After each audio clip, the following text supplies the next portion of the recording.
A dance that took this kind of energy, this kind of focus, this kind of discipline and pain, it's not a trendy dance. It's a warrior's dance. And even when you AWOL, it's still gonna affect you. Once your body has kissed the floor and you get over those bumps or those sprains, you can get over anything. Life will smack you around, just like the floor.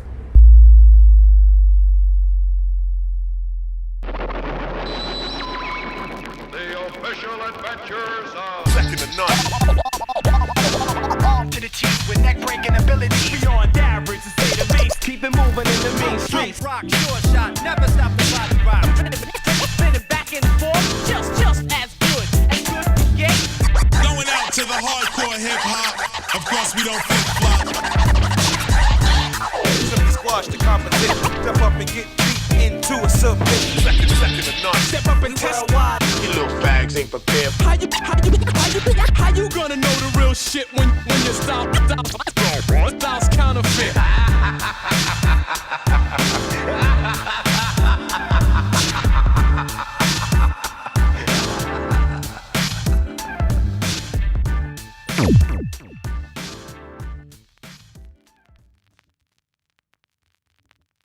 I would say on the video right away to make official who's who. You can't talk about Europe history without talking about Second to None. This is something I have learned. You know, we hear about this legendary crew that's not often seen, but their reputation supersedes them as individuals. You know, impressive with mad flavor, mad power, you know what I'm saying? That's the warrior spirit, and you have to have that to hold something down. They still had the flavour of the UK with the power that the UK had back in the day, and took it out to Europe. Second to None brought in a really raw and rough original street style back into it. Combos like that? What the hell is going on? Second to None, man, they took it to a different level. For myself, I was like, oh shit, what's happening now? You ask most of them European crews, they'll tell you Second to None is the ones that they were looking at to beat. Second to None, they really put down something for the new generation. A lot of power, incredible power. Power with style. Yeah. It wasn't an anger, it was just like, You gotta move the fuck out the way.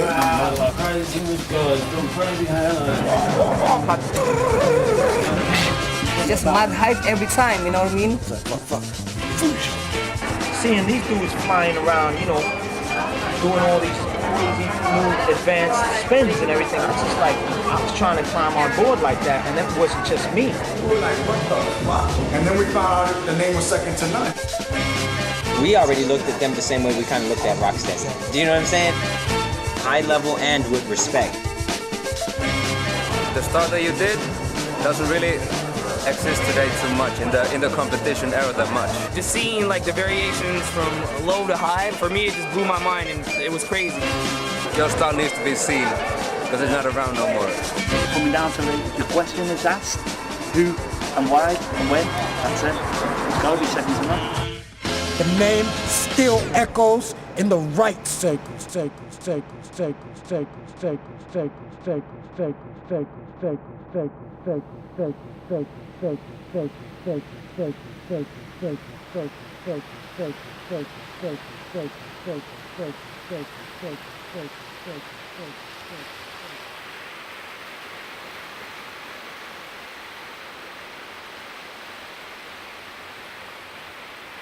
Hip-hop came to our shores in the early 80s as the new craze that was sweeping the States. It was energetic, fresh and colourful. And it came to us through the usual channels. First time I saw breaking really was Rocksteady crew. You know, hey, the Rocksteady crew stuff, you know, and I saw Kuriaki do a windmill in that video and I just couldn't believe it. I was like, what is that? You know, it's incredible. I mean, I'd started dancing early, doing robotics and stuff like that. Videos, pop videos on TV and things like that. By 84, we were all kind of body popping and stuff. So I seen a programme on BBC Two called The History of Hip Hop, and it just took my mind away, man. It just took me into a different dimension, you know. I was like hooked on it straight away. I was really hooked on it. It spread across the country like wildfire. and crews started to spring up everywhere. Products like Broken Glass, Smack 19, B-Boys were good. more the northern crews in my eyes. Manchester Street Machine were absolutely amazing. London All-Stars were cool as well, weren't they? All-Stars were good, Yeah. The UK gradually developed a style of its own, and although hugely influenced by its New York roots, the onus was much more on power.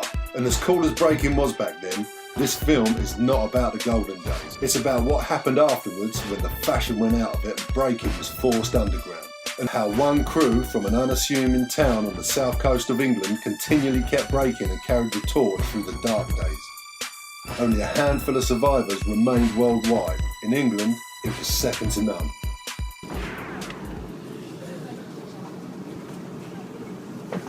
Back in Bournemouth in the early days in '84, there was a couple of crews. There was Shock City and South Style, or another one was Universal Rockers. There were basically like 3 crews. It was in South Style with Clive and another guy called Martin who was a breaker, and later on John Junk. We were Shock City breakers, me, Steve Kerr, Terry Shaw. From the Universal Rockers, there was only me and Asa.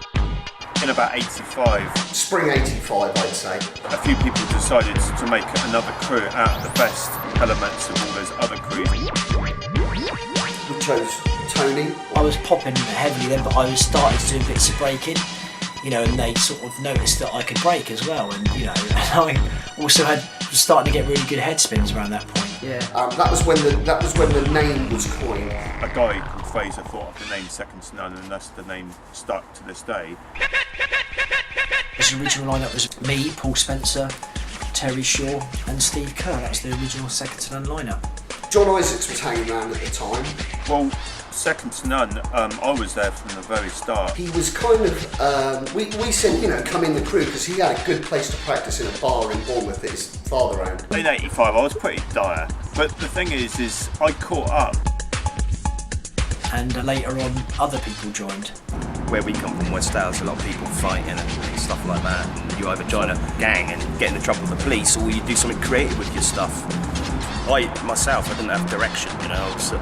When I first met Junk, I see John did the pier doing finger waves, and I was a punk.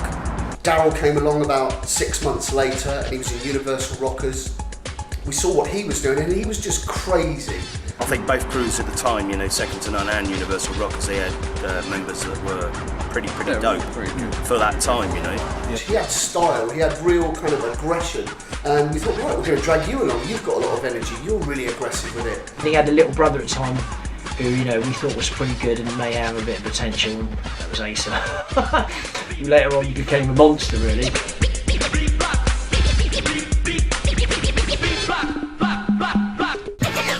1985, that was it. We got the best of the best through that year, and we went to a jam at the Mayfair in Southampton, and we battled the Masters. At that time, the Masters, they were like sort of quite a feared crew, and no one wanted to speak to those guys at the time. I think it was me and Asa who broke the ice, you know. One of the founder members was Adam, who later joined Second to None. You know, you really need to bring your artillery if you're going to beat us. Basically, they were amazing. Nick was amazing. When I saw him, that bloke there, in sort of, you know, in 1985, he was the first person I ever saw in the flesh do like continuous flares and, you know, 3 90-90s and uprises and belly milks and all in one set. All in one set. I mean, at that time, I myself was getting to a point where I could have battled anyone. Yeah, Nick, like I said, that clean B-Boy style. I mean, I remember Nick sort of getting into our crew, the Masters now, and he had to have an initiation battle with one of our mates. It was a turtle battle, and it was bloody, you know what I mean? I can't say more than that. It was the footwork, it was flares, it was kind of all these power moves, but with bags of style, with absolute bags of style and attitude. And we thought to ourselves, that's what we need.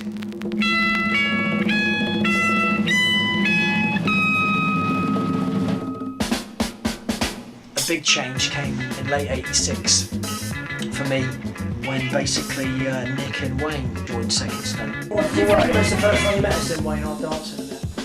What, that was true? Yeah. Thought it was shit, really. Really? Yeah, I just thought it's boys trying to remember it. Really? And we was only boys ourselves, but we was like a different level. Oh, we were nowhere near your level. Wayne was incredible. He was, you know, as good as Nick. I thought, you know, the guy with the no-handed head spin, you know. From standing Straight to about a 6 drill, incredible. Nick and Wayne put another element into our crew, which was kind of this stone-faced. We'd always been a bit clownish beforehand, and it made us, I feel it made us a lot harder as a crew. We just brought this sort of really raw, rough breaking style. It was like a lot of moves and footwork all combined, just flowing. So, I mean, ours was much more raw, it's just much more raw, much more sort of street. The way you pass, the way you pull your move, and then you smile at the geezers, make him look like a dick, no? Yeah. And that's what we had. We was like, really? And we had the moves to back it up though. Yeah, we didn't care, we'd go in anyone's face. Nick was going up there more and more with Wayne, you know, and training with seconds up. We had our own little scene down here, didn't we? We had our own scene. We had our late 80s, we all got together and we started training like mad.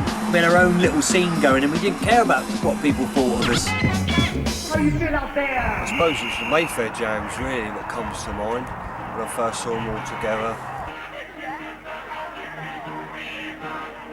Yeah, they were getting down into some real tough shit.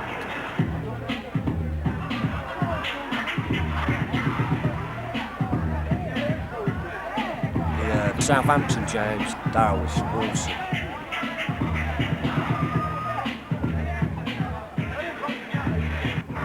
Every little bit of energy you had, you know, you put into your dancing, and you know, you put your heart and soul into that, and you know, hope one day that you're going to be really, really dope. I can safely say I've never really stuck at anything hardly through my life, but this I knew is going to be a part of my life for the rest of my life. Come on, I know you're begging for it. Come forward.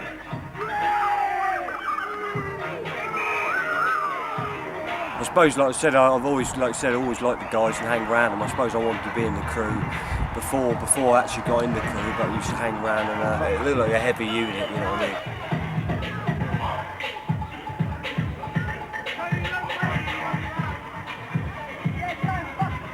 mean? We looked at Tony and thought, Tony, you can't just stay in your head. But he was like, I've got to nail this. And we're thinking, you've nailed it.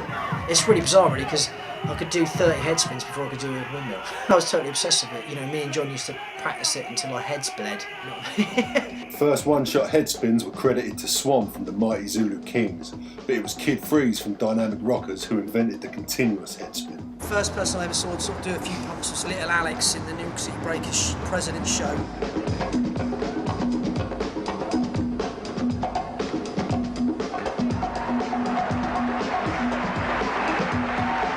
My biggest inspiration for me with head spins really is Peter Edwards. I can't say enough about what that guy really did for head spins. Peter was dope. I met Peter in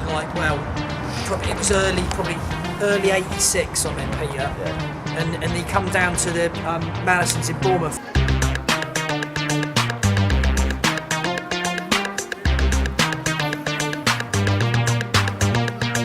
I'd never heard of a hip-hop club, dance club on a Saturday afternoon on the south coast at all, so we went down there and sort of walked in, and it was like, yeah, this is wicked. And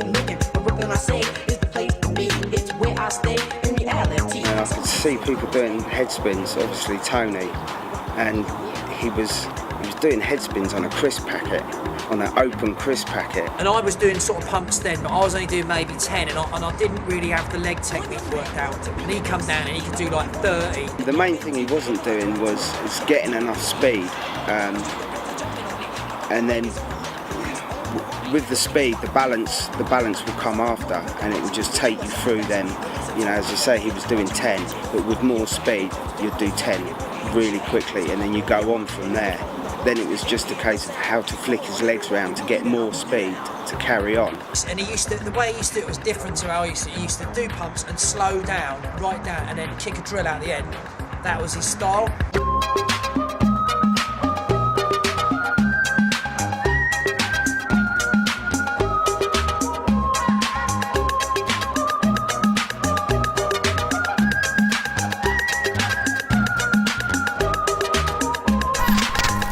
basically had a headspin hat that my mum made for me. I cut up her shopping bag, same material as a deck chair.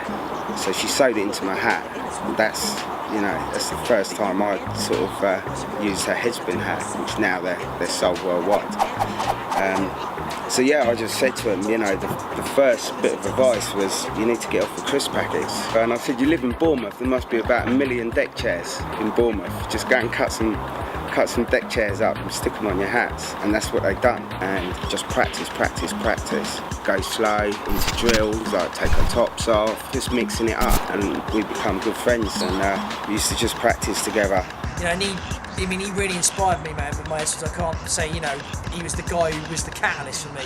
But after that, I decided to add my own thing to it, because I thought, well, why slow down, man?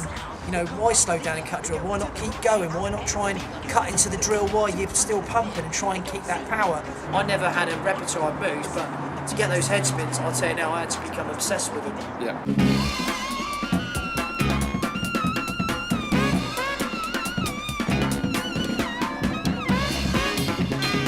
That move is fucking, I can't describe how hard it is, man. It took me a long time to master it.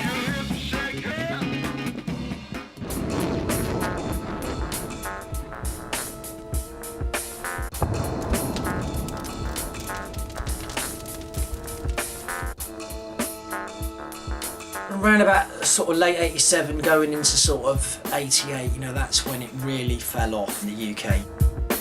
It wasn't like the asteroid hits and everyone dies out. I mean, it was a bit weird. 87, everyone sort of given up on that, and I myself did. But second to none kept going, and it wasn't for them. Maybe this asteroid would have made it all extinct. You don't know. Steve dropped away around about late 87, and Wayne left, and so did Terry. Paul dropped away around about 88. People sort of left for various reasons, and basically, in the end, it was just a few of us left. I pump bomb on the calm with no alarm, and never thought that it would get to my mom's. It was amazing how quickly the whole thing collapsed and how quickly attitudes changed. It wasn't fashionable to break anymore, and it wasn't sort of street cred worthy. Yeah, it's a fashion thing back in the 80s. If you was a breaker in the late 80s, you was a bit naff, you was a bit out of touch. That's how people perceived it. Take it off. Take those fat laces off. Take it off. The hate that some people have for it, even people who used to do it, we used to try and throw down at certain jams, and people used to just like, oh, you can't do that, oh, you can't do that anymore. Why are you still breaking? That's old school, that's whack. People used to throw ice on the floor and spit at you. He's like, fuck, he's like, we didn't give a toss. We had it everywhere we went. People thought we were off our heads. You got dissed? We got dissed and people thought we were off our heads. We weren't interested in what people thought. We wanted to dance because that is what we were into. Other dance things that came along didn't offer the same fulfillment like New Jack Swing. Minute by minute, hour by hour, Kid and Play got soul power. We get funky.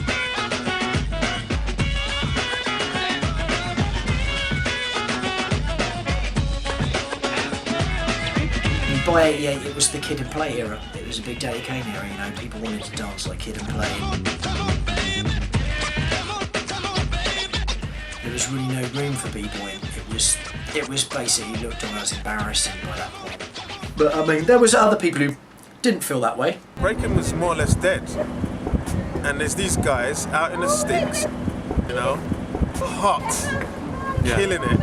Yeah. And like, nobody knew and nobody cared. For me, that was like an inspiration for breaking to come back or whatever. But all people did was diss it. We used to always say, why have these people given up? Yeah, we couldn't understand call themselves B-boys, whatever. Why have they given up? We never wanted to give up. And everybody around us gave up, but to us, it wasn't an option giving up. We just loved dancing. I think and that is the love of the dance. Second to none, I'd go down to Bournemouth or I'd have a jam in Southampton or something, and they'd always turn up and they'd always get down. Always. You may go. Yeah, step in the room pumping it. Let's be ready to go, we're jumping it. In the morning, I turn to my stereo, turn on the radio. Here we go.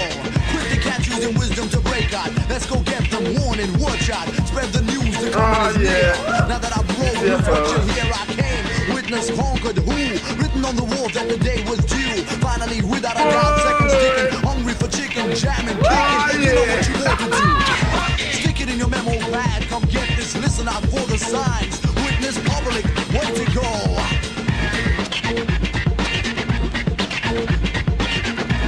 That blood on the carpet. At the time, it was stuff that was people kind of had, but not at that level. You know, people had flares and they had head spins and stuff, but the level that they were operating at was way higher than anything I'd seen in the past. Crazy next level stuff for the time. You know, whether you like them or whether they're better than you or whatever, you have to be like, yo man, those guys are good. Simple. Later on, certain crews came back like Born to Rock, always rocking tough. But second to none, when people say they never stopped, they're the only ones that can hold their hands on their hearts.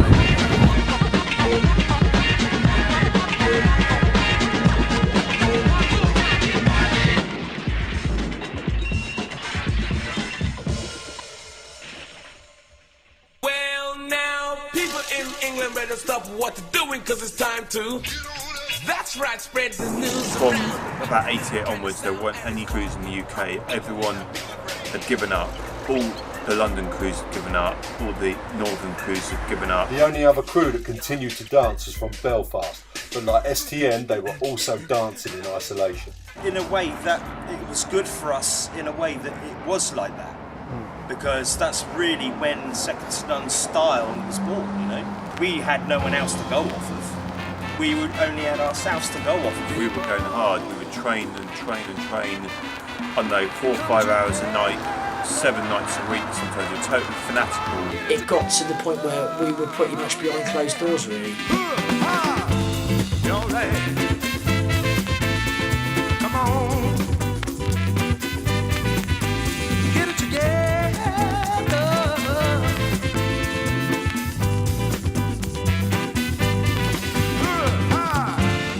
Break all the time, just break, break. Wasn't just that though, was it? I think we pushed each other. Someone would get a move and you're like, I need that, you know. We had to be creative at that time. Had to be creative with what we had. Making up moves like continuous pop outs and Nick doing his turtles to UTFOs and future floors and all that sort of stuff, you know. We were training, when we trained, we didn't just train all moves, we trained 2 hours on one move. I know when I was doing my halos, I did 2 hours on that, then once I got that, I did 2 hours on something else, and then you worked as a whole with all your moves.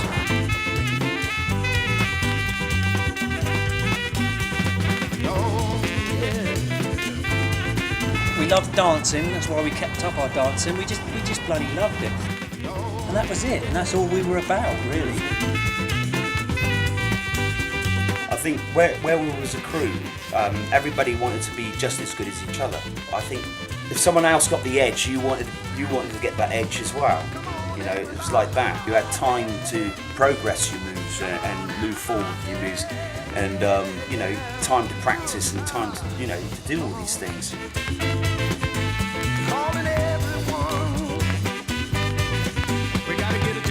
A lot of these moves that people do now, there was no foundation for those. No one knew how to do them. It was experimental. You know, there was no one to tell you how to do it. You had to find out for yourself just by trial and error, and that's why that era is so important. You know.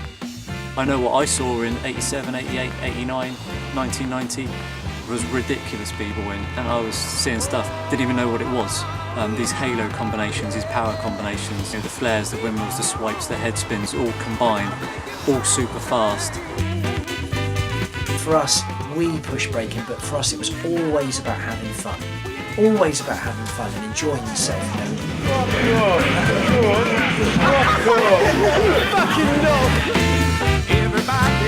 Hard working, and I think once you put your hard work in, you can start brushing up and cleaning up your moves and adding your own style and finesse or whatever you call it.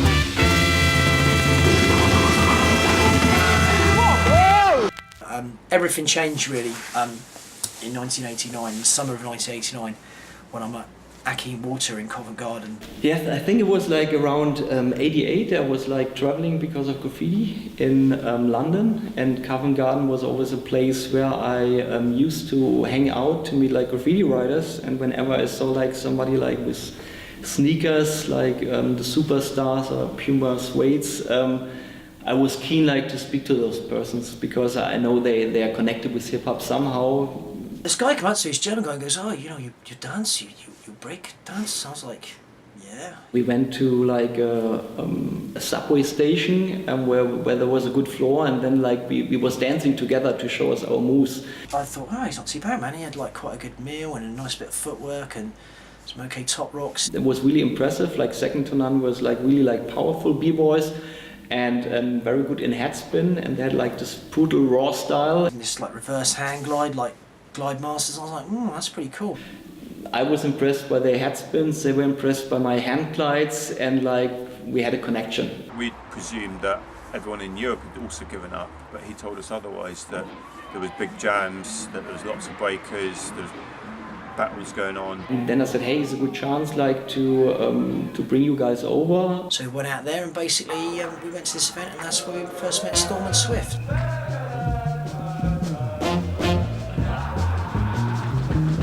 We knew that the scene was dead in London, so we never really expected anything coming out of England, right? But there was this competition in Munich, Germany, in 1989. I remember it was right after the opening of the wall. There was this competition, and we wanted to participate. And all of a sudden, Tepster, he came with the crew from England. And we were like, who are these guys? From England. The guys were funny, cool, and like they had power. Yeah, okay, wait. And then there was this blonde, tall guy in the crew. I remember we were like, well, he can't be any good. Brilliant. What was amazing about John is like, we always said, man, this guy, he looks like a farmer, you know, but look at the way he breaks. He had all these incredible moves. Have a look at the film. Huh? Have a look at the film. Film? You know, can you see it on the camera? Yeah. Are you still filming? Yeah. Stop. No. Why? It's embarrassing. Okay. Stop. Okay, stop. I remember I was in the warm-up area, and then I saw Tony.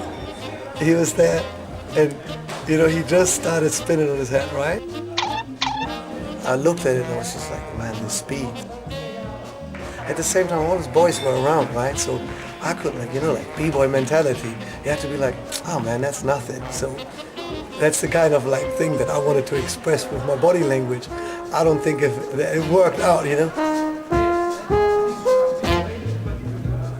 I don't know from the others, but for myself it was like, oh shit, what's happened now? Yeah. When I saw Tony's head spin, it was the best head spin till now I ever saw. It was clean, but in the other way I don't like it too clean, but it don't look like a gymnast. It's so much energy and swing and style, just the perfect head spin.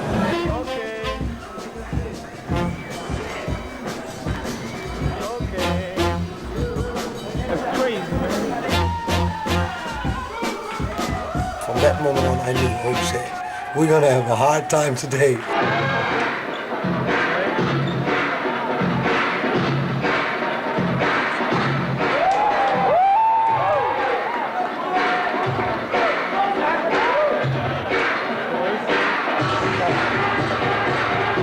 When I saw them the first time, I was like, oh shit. They all had like different styles, but and different moves. It was amazing.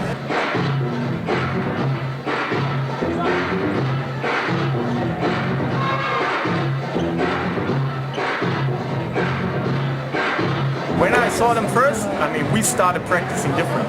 Really? Before it was more like acro force, trance, more smooth style, ding, ding, ding. We're like, okay, this is cool. But now we saw, oh shit, there's another level of power. But with style, and we're like, oh man, what's going on? We took our own style out there, and I think we inspired those guys, you know, and they'll probably say it, you know, on the way. When I went out there and the way the jam was going, I just thought, it's back, we're back. I thought we definitely hyped it up, you know, definitely put a bit of spark into Europe. the same night after the competition at the youth club. I don't even think that we slept that night. We were just talking, exchanging, talking about different things. Videos we had, videos they had. Also, like we already set up, like, okay, where we gonna meet again, and so on and on and on. You know, so it was really nice. And that's when we realised there was a big scene in Europe. So from 1990 onwards, 91, we kept going out there all the time.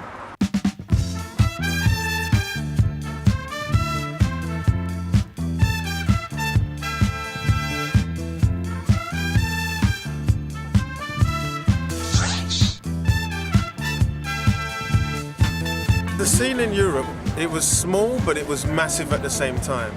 It was like you'd go to any jam out in Europe and you'd see breakers, basically, of all different levels. And the main crews at the time, the killer crews, were Battle Squad.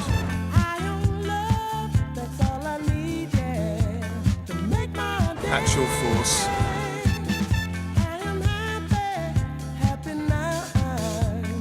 There was Crazy Force Crew.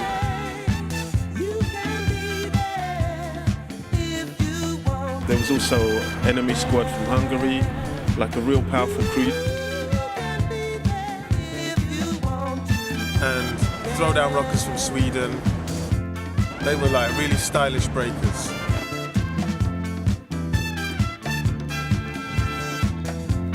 Every crew had something about, like, second to none were like the killers. Do you know what I mean? I mean, in this time, when the B-Boy came back, they are one of the main people who brought it back, if they want or not, you know? We're coming from a time where, think about, you know, like 83, 84, you had the big hype, everybody was dancing. We were in our element, you know, and all of a sudden a year later, everything was dead. There was nobody left. So whenever we found somebody that had the same heart, you know, for the dance and that loved it as much as we did, you know, like we were just happy about it. And we all became friends, you know, it was really like that.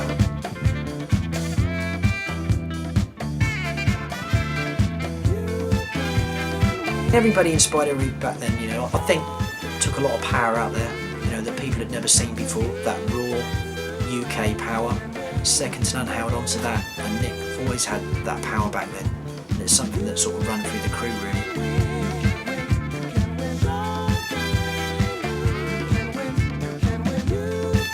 Nick I always liked for his flavor, fast, everything, the way he combined stuff. He was doing it in a very, very nice way. With John, with the way he was spinning on his head, and people were like, man, this guy just never stops. So it was just amazing, you know, the power moves they did, you know, it was really nice hanging out with everybody. It was good because it was something new, you know, it's good to see that other dancers not given up and they carried on the same as us as well, you know. So it was a different style for us to see. I think they were shocked by our style as well. Like Asa for his triples, for his halos, that was amazing. And then, of course, you had Daryl with his power. I consider him the finesse guy of the crew. He was very slick. Even though he's quite big, he was like, he's a finisher. Do you know what I mean? I went out a couple of years after these guys, but when Europe come along, worked together, it was like, bam, that feeling was there again. And it's sort of like being reborn. Also something that we used to say, man, these two brothers, they look like they get in shape on a dock or something. They live in Bournemouth, you know, dock workers, and after work they go like, yeah, let's have some food and let's go to practice. The whole expression and the way they look, you could tell they were some tough guys, you know? They were, yeah. We went everywhere, didn't we? We went to Berlin, we went to the Battle of the Year, we went to Sweden, me and Nick went to Sweden.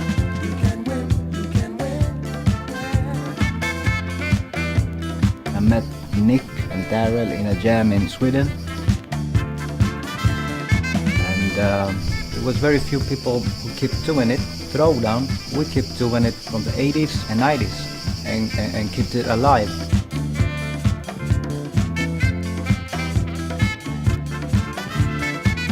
In Sweden we were very much isolated, we didn't have contact with other breakers.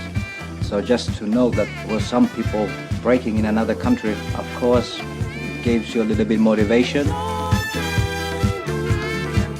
Oh man, when I was seeing his footwork, the footwork the guy was doing, I was like, ah, wow, this guy's got some rough footwork.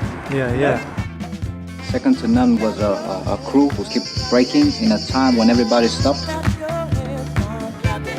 There is no question about it that they have a very, very important place in the UK breaking history.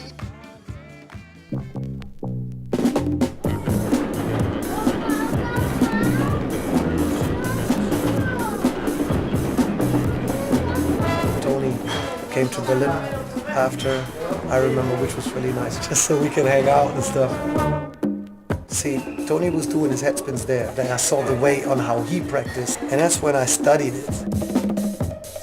It looked like as if Tony had like a real loose hip, because his upper body would go first and his legs would rotate like vroom, vroom, and his upper body and vroom, vroom, his legs and also whoosh, and he goes into the spin. Yeah, I went and trained with those guys in September, and was still, I was doing long drills, and Storm couldn't believe those drills, man. He was just spinning, and with this amazing speed and stuff. So of course I tried immediately to spin with that speed, and that was my problem, because you gotta walk before you run, right?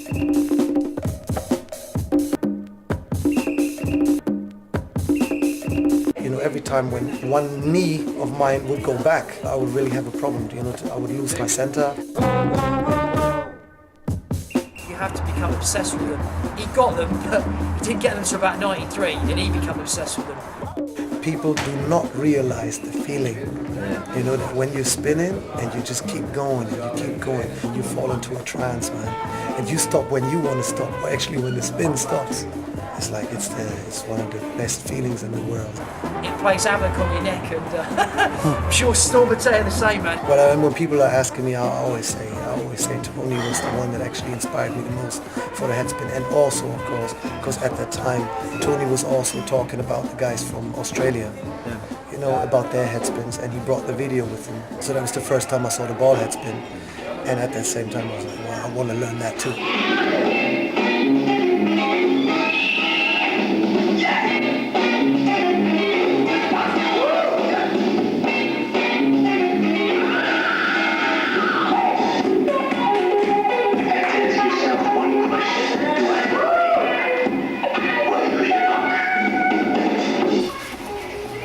Type magazine.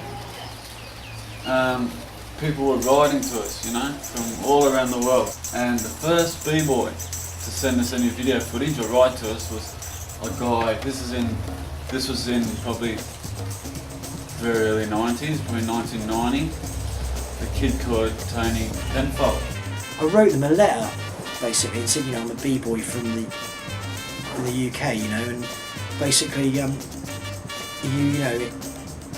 I'll send you some footage and stuff, and I think they were like, yeah, whatever, and then I sent them that tape of the hair stuff. And this is where it all touches base, because we'd only seen Air Force's stuff, we'd seen his power, it was unreal, it was freak. We'd never seen anything from Europe. They had the same concept where they were tight shirts, and I was thinking power, keep it clean, keep it smart, keep it perfect. No one's doing sets of halos like these boys. And they wrote me a letter back saying, how amazing it was, and they'd never seen people do double rock side casts. Also, Europe was killing it with, the halos and the other big cool moves, ground moves and floor moves. One guy that blew us away was Acer. Before he did his move, he'd look side to side and then just jump down. Where Swift and me, we were always rewinding, where Acer, like Swift was the man for the tracks, for the halos, so we would always look for it, and we were like, man, how does he do that, Like the second command guys are crazy, English guys doing crazy halos. And then we realize he's doing top rock, he's talking to one of the other guys, and while he's talking, he's just like, whoop, and he goes into tracks without even looking at the floor and stuff. Jump down to these big sets of halos, just mad power, straight legs. He doesn't even look at the floor, he just does it. And he was like, That's Acer. Yeah. Heaps of form. That's when they sent me the tapes of Orko and Ozrock, and that's the first time I'd seen those guys break. famous show with Orko and Ozrock and Buck4 and Kuriaki. You know, it was incredible, really.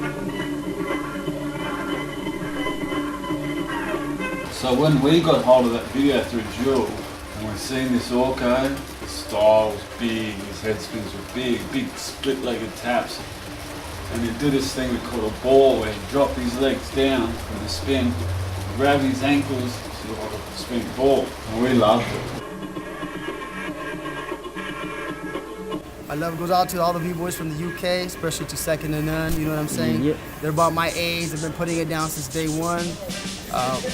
You know, impressive with mad flavor, mad power, you know what I'm saying? Seeing the footage, what I remember is that, you know what, it was just very raw, very original. It wasn't copied off of someone. You could tell, you know, you guys had your own style, your own flavor, and that's what this game is all about, and just expressing yourself, and that was what caught my attention the most, and I was most impressed. Like, yo, these brothers got, you know, ill flavor, ill power.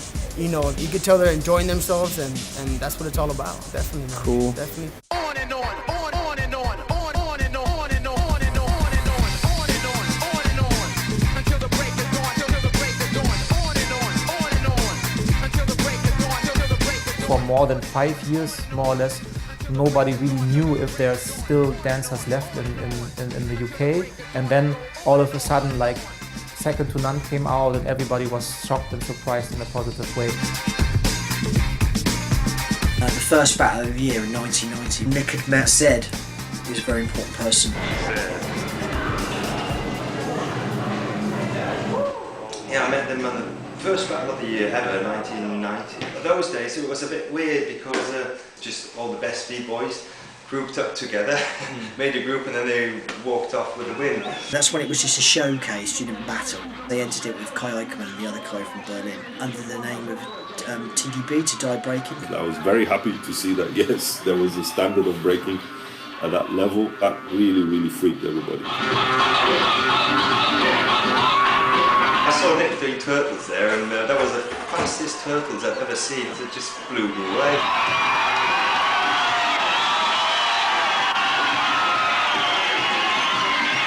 I would say groups like Second to None really formed and built up the image, especially in the first years, which, looking back, probably were the most important or the best years. They showed us Germans that there were people out there who were still doing it and who were doing it at a higher level than we were doing it at the time. You could have the power, you could have the style without looking like fucking gymnasts. Well, they were part of history. I mean, for the first 5 battle of the years. Somehow Second to None brought in a really raw and rough original street style back into it. Groups like Second to None, Battle Squad, Crazy Force Crew, Enemy Squad, they were the superheroes. So without them, probably Battle of the Year would never be like it is today. At that point we got really good and we could basically compete against anyone probably in the world at that point. We weren't that known, but I think what got us known is the distribution of certain videotapes around the world. Like American guys had the videotapes, Australian guys, European guys. I mean, this is before the internet, but basically through people sending each other tapes and stuff like that, the name got around that we were good. You can't talk about Europe history without talking about Second to None. This is something I have learned. I've had to learn and like just bow my heads and recognize that Second to None has definitely got to be one of the greatest crews that ever existed when you're talking about European and possibly even world history, because they inspired, you guys have inspired so many people. I mean, some of the best B-boys in the world, you know what I'm saying? Drop the name Second to None. I've gone all over the world. I've spoken to the greats, my man Speedy, you know, from Germany, one of the greatest B-boys that ever did it. Sat down and he told me the story of the first time he really knew what breaking was. He was dabbling in it.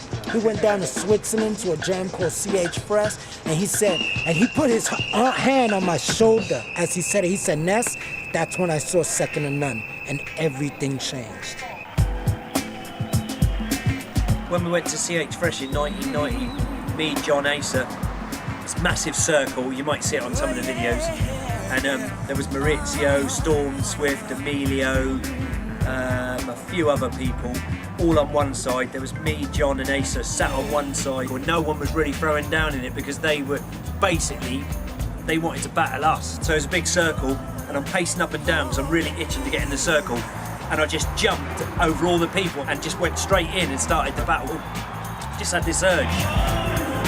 I remember when I started the battle routine, second to none, and battle squad. As soon as I started watching it, I'm like, this is a classic battle. And then later on, Storm was telling me, oh, this is a classic battle. You know, Maurizio was the man, and basically second to none didn't give a shit. It was only me and Asa and John there. It was me and Asa were doing the battle. And that's when I did that combo. Into footwork, mill, uprise, swipes into 90. You know, Maurizio kept coming out battling me. He was doing some nice stuff actually. But he was trying to pull off a flare 90 and he kept sort of messing it up. And then Asa was just doing, you know, like his halos and stuff, and they didn't have a clue. They I just thought, that's it, you're in, you're on it, you know, that's the way it went.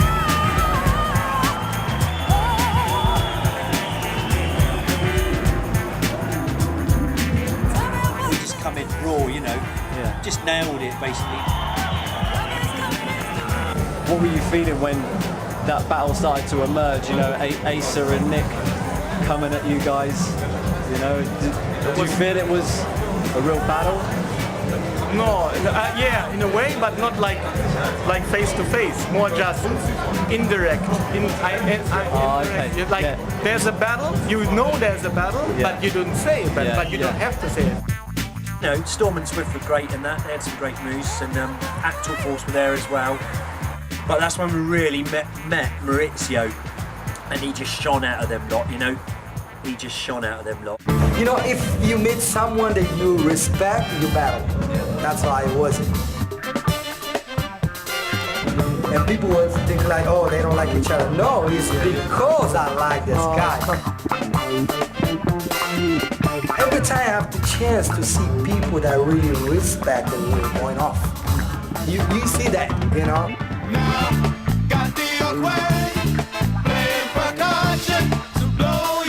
It's very inspiring dancing with Maurizio. You know, like us lot, there's certain members in the crew that we all went off. I'd go off Asa because of the way he breaks and I'd do a move, and then Nick would go off me.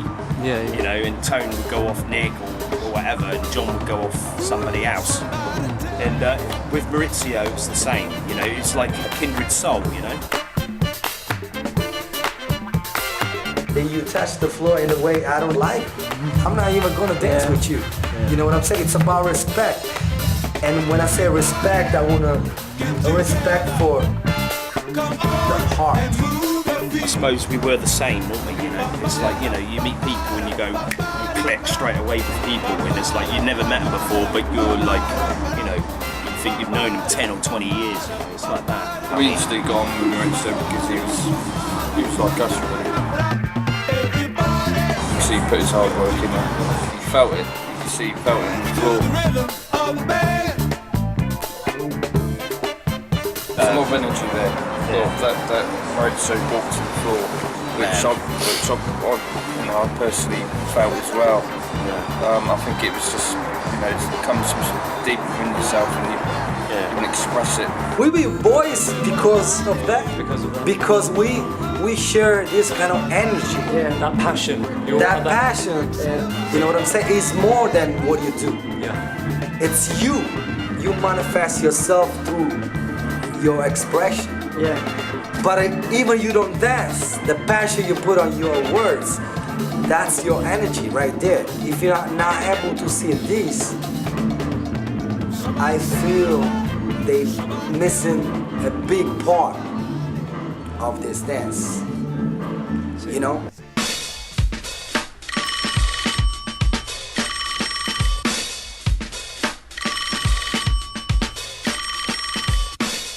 Basically, Storm phoned me up in the summer of 1990 and said, yo, you know, Tony, I haven't seen you for, you know, we need, you know, we're putting together this like super crew, you know, European All-Stars, I want you to be in it. I said, well, you know, I'd like to be in it, but I can't, you know, I can't really dance with it. My leg is it's screwed, you know, I've ruptured a tendon. So he said, would Nick be interested in it? I know Nick at the time had some, you know, personal things going on in his life, so he couldn't do it either. So me and Nick cooked up the plan of sending Asa out there, because we just thought, right, who can we send out there that's really gonna, you know, they're gonna struggle to keep up with?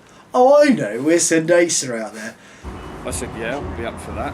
So I went out to with Zed to this shopping precinct, and we had Maurizio there, Emilio, Storms, Swift, all those guys were there, and we all danced together and made this anti-drug video, which was a really good day. And this is my man Asa from Bournemouth in southern England. Check it out. Super Funk Incorporated. If you be a sucker MC, I'ma try to make sure you hate it. Fast rap made to get them agitated, aggravated. I can see they really ain't glad I made it. Cause now they gotta keep up or get left behind every time I speed up. And go a mile a minute, rockin' on my till the beat is finished. Back and forth like we're playing table tennis. He was very explosive, very spontaneous. He didn't have a plan what he was doing. He just jumped into the circle and did what he felt he had to do, and he did some crazy stuff. Around the kitchen from the force of the vocals that I'm pitching, itching for a scratch.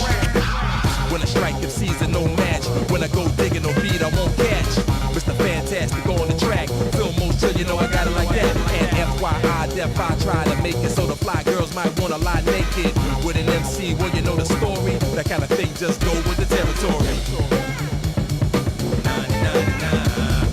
I think at that time there was a little bit of competitism going on, so me and Maurizio were like very similar in the way we danced, so we just cheered each other up, you know, and he dances from the heart, and that's good for me. The drum break, drop heavy and shake walls, and baseboards fracture the joints and break floors. It is no longer safe. Same as me, very powerful, very quick, technical. I was surprised by speed. He's very fast. And the way he comes out, his moves are sharp. But on stage I'm long-winded, so Swift, same, very technical, got good halos, flares, and very humble. I see him as a very humble guy. Going toe to toe, meaning rhyme to rhyme, a flow for flow. Storm, I think Storm likes to get moves down perfect. He likes to perfect moves. We're not like we just freestyle, aren't we? So, but he's a good dancer, and I got on well. It's not running when I come in the vicinity. But let's be friends, not enemies. Peace is the goal, love is the remedy. Had soul, and that's the holy trinity. And I had soul before I lost my virginity. Asa amazed me with his way of doing things. Asa was incredible, powerful, strong. A lot of power, incredible power. Power with style. Incredible speed and the elegance. I know I'm powerful, but I don't feel like I'm powerful, you know what I mean? Because I'm so used to doing it at that speed and that, so I don't really see myself as powerful. I just dance the way I dance, you know? Asa for his triples, but he was the one that made him famous for us. His approach to it, you know, the way he did it. When it looks that natural, that's how it's supposed to be. Like just like, Well, I actually try to relax as much as I can, but just go with it, flow with what you're doing. As soon as you start thinking too much and putting all this pressure on yourself, I think it shows when you're dancing.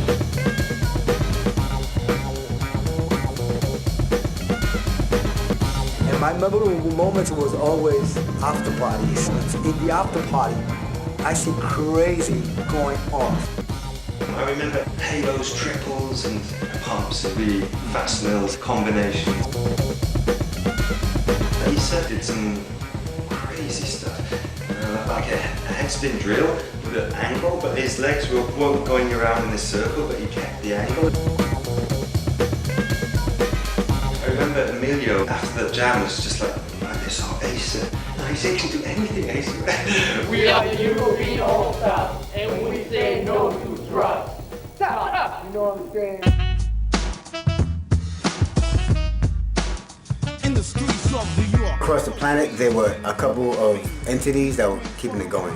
Actual Force definitely one in France. Battle Squad, second to none. Throw Out Rockers. Bill and Jamie in Australia. Right. So there were a couple, and then the only connection to Europe in New York at that time, from what I understand, was myself. You know, some people, individuals talk about, you know, they were around in the 70s or late 70s when the dance was dying and they were going around looking for people. And nobody was dancing and they were searching and they were battling different folks. I was doing the same thing in 86, 87. was looking for a lot of people, like, where is everybody? Getting spit at, ice being thrown on the floor, getting into fights for my right to express myself. And I was accustomed to breaking to the break, and I didn't see people doing that. And I had to move people out the way. And I was like a lone soldier, you know? Or Just Begun would come on, and people would just two-step into it. I was like, no, you don't. You gotta move the fuck out the way. This is an anthem that speaks to many people for a cause. Move, because I'm about to do the movement, you know? So, you know, I'll defend it viciously. Watch me now. Feel the groove. And do something. Gonna make you move.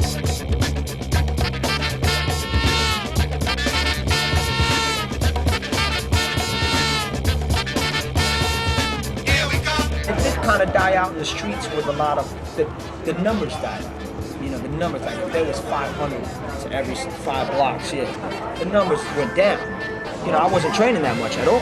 And I was like, you know, I had just been I was working at a gym, you know, I was doing the average Joe life. You know what I'm saying? I had been coming off a serious time in my life in the late 80s. You know, the deaths of my brothers, man, you know, bucking them. You know, there's a lot of things going down. I mean, I didn't really have to hear that Europe was doing it, because if we had just brought it to a lot of Europe in the mid 80s, there's no way they would have stopped, bro. You know, just because people in the States maybe stopped. But at that point, you know, I mean, people were starting to hook up. You know, the few pockets of people left in the world were starting to hook up and dancing together. Reed Street. Yes, this is the place from Reed Street. Yeah? No. When I met Niels, and his name was Swipe Rock at the time, everybody knows him as Storm, gave me a VHS tape. And when I saw the tape, it was you guys practicing in the hall, not in the hallway, but in the hall, and in the back was graffiti. Yeah, that was a youth club. That's the Harewood. And I was like, yo, these guys have the energy of the underground scene in New York. And you could see the direct correlation between the style. And that particular style is indicative of hardcore people. The energy that was in there, you could feel it right through the camera. And I was like, this is really good energy here. And it was inspiring to see, because something that we created now reached to some brothers overseas. Even though I didn't know you guys, I was like, yo, these guys feel like family. When I saw the Europeans break, it was like looking in the mirror. You know, it's like, this is where New York would be if New York didn't stop. And I had no qualms with that, because New York started the scene, and it was being continued overseas. And now we just went back full circle. And now it's met up with us again, and now we're looking at it straight on. Quickstep and me, we were practicing a lot, but at some point, also Quickstep, he was like, and you know, like, where did you learn your drills from? And I said, you know, told him, saying, well, yeah, there was this one guy here in New York, his name was Flo. He had drills like that, so I was dying to meet Flo as well.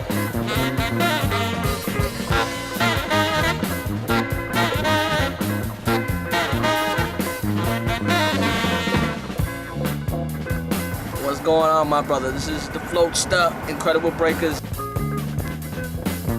I'm just giving a shout out to Second and None. Heard you guys are doing your thing out there in Europe. You're, you know, legend out there in overseas. And I want to send out my props. Peace.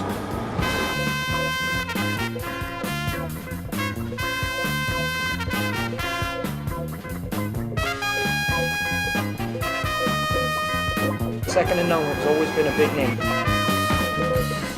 The first times that I saw them, I know for sure that it was some serious business because of their tradition. I remember a lot of power moves, you know, clean power moves, you know what I'm saying, combinations and complete combinations.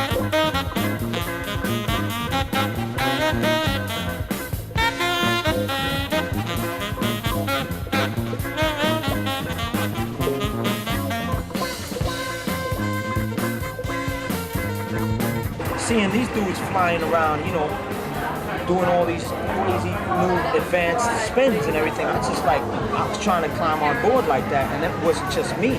I couldn't do it, man. I felt like it was over. And then what happened was, we did the Wild Style reunion, and that's when I saw Maurizio. When I got in New York and it was people like Kenny, those people, they gave me love right away. I'm like, yo, this nigga is fucking killer, this nigga's crazy. And then when I went to Hanover, I think it was 93 or 92, and I got a real big taste of, what Europe was doing. In 1992, we can say that it has changed our life in a certain way. Everything all together, I mean, Second to None and Battle Squad, what they have done in there is just incredible. That's probably, if you rank it, one of the most important and most famous battle we ever had in Battle of the Year, and I completely agree, because that was 92, it was still a very underground atmosphere. When you were there, if anybody was there, definitely they had the same feeling. Something has changed. The air around you was vibrating. It was just incredible. A lot of people just came to see Second to None dancing live. Some guys from Always Rocking Tough, Tough and Twist, joined Second to None. I heard about Second to None from Quickstep out in New York. We were due to go out to a jam in Europe. We went out to it in Germany, and we heard again more rumours of these guys. We got in touch with them in Bournemouth, went down to visit them. Yeah, straight out to Battle of the Year in Celle in Germany. The 92 Battle of the Year. We were just going to enter it on our own, and then Tim and Tom said, can we dance with you guys as well? And we were like, yeah, so we did like a super crew like this. Well, I don't know, we even know what the crew name was to this day. There was extra tension because in 1991, Maurizio was still dancing for Battle Squad, and Battle Squad won Battle of the Year 1991, and then somehow they split up, and Maurizio in this year 92 was dancing on the other side. We had a battle together against my whole crew. It just happened, we met at Battle of the Year 92. I just came back from New York at the time. We were like, what we're gonna do? We're gonna dance together? We went there just for looking, because Emilio had no time, Maurizio was out of the crew. So we said like, okay, we just go there for checking out, and then people started talking like, you gonna be down tonight? I said, no way, we are just two people. You're scared? I said, no, we are not scared, we are just two people. You're scared. So, all right, we do it. We have nothing to lose. I mean, I had some beef with Maurizio. That's a totally different story. I mean, Maurizio left us for Rocksteady, so that's a different thing, right? As a kid, my dream was to be part of Rocksteady crew. Then they asked me to join Rocksteady. I was, and of course, I was. It was my dream. So it didn't really matter to me anymore. I was like, well, if he wants to go, let him go. But for him, it was, I guess, sort of a problem, and so I guess he instigated some kind of stuff as well. That all of a sudden it wasn't Second to None, Always Rockin' Tough, Maurizio battling us. It all went by the name Rocksteady Family.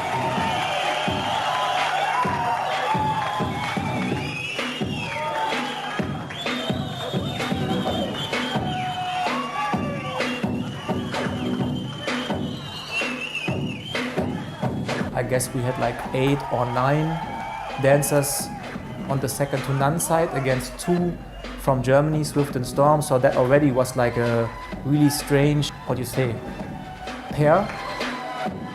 That's where you see the very first head slide from any B-Boy in the world. Oh, a real man, We travelled all that way to do the battle, and Battle Squad come with 2 people. They didn't come with a whole crew, so I mean, that's not our problem. That was a really strange case. I mean, if you look at Battle Squad, and that was like a political situation, it was like a real battle between the 2 crews. But if you just look at the picture, like 2 guys on one side and 8 or 9 guys on the other side, it was like the respect needed to give in to Battle Squad. If you watch the battle closely and you look at Swift and me, we weren't really feeling it, but at the same time, we had to bring it to the table, right? When Storm did his shoulder spin, it was just amazing. And then, again, Asa was doing these triple halos and then a double right after that. It was just, again, incredible. They still had the flavour of the UK with the power that the UK had back in the day, and took it to that level, took it out to Europe. For Europe to get a buzz off them, you asking most of them European crews, they'll tell you second to none is the ones that they were looking at to beat. I must say I loved the attitude from second to none, especially like Acer, and was it like a battle between two similar groups.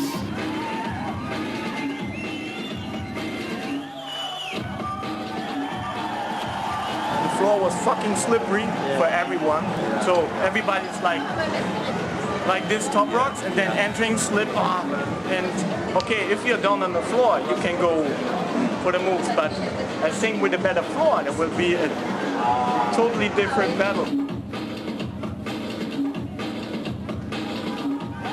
I was taking always very serious these things. You see that? Yeah. It wasn't an anger, it was just like, you know, that was my way of speaking. And to me, it's like, I don't know, maybe it's my roots. I'm a Sicilian. I have my own pride. At the end, I think the fault of second to none or of Rocksteady family in this time was like that they are always like going back to back. So when Daryl throw a track, I was thinking, oh shit, now it's my turn. So I knew that Asa will come after me and destroy me then, if you're lucky, you know. So all right. But then after it came Asa, so okay, now I can do my turn. And so there was a little bit disorganized.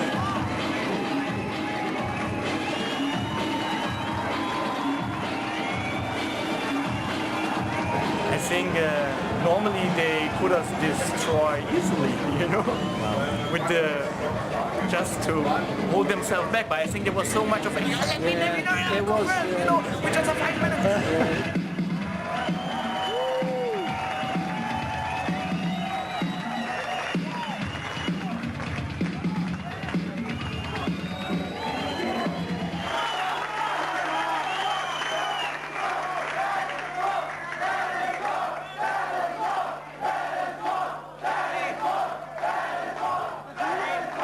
92, I was one of the judges on the Battle of the Year back then. I would point on like second to none as the winner. But I must say it because of the fact that only like Swift and Storm as a two-man group was able to keep up with their moves. I gave like my winning goal like to Battle Squad at that time.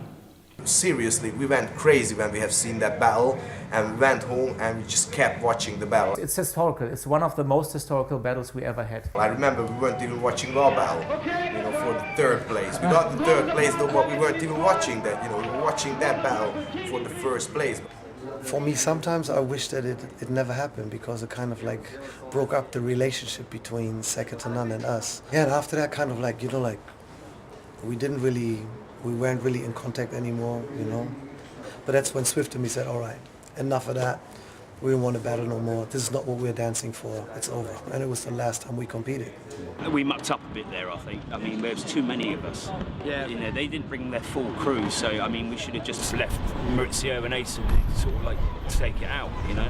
It just changed my whole view on dancing. I'm glad for the battle because I was a little bit disappointed, but it changed my view on breaking, and I think you need that sometimes, that, you know, a push in the right direction. I mean, they did their bit, you know. I mean, they look good on the day. They look good on the day, and that's not. They look good. And and then you can't begrudge them that. You know, they look better than us on the day. You can talk about that battle, but truly, I never judged that battle. I mean, I was watching in the front row. It was something historical. I mean, not the battle was the point. The skills that we have seen, knowledge on the dance floor, that was the point.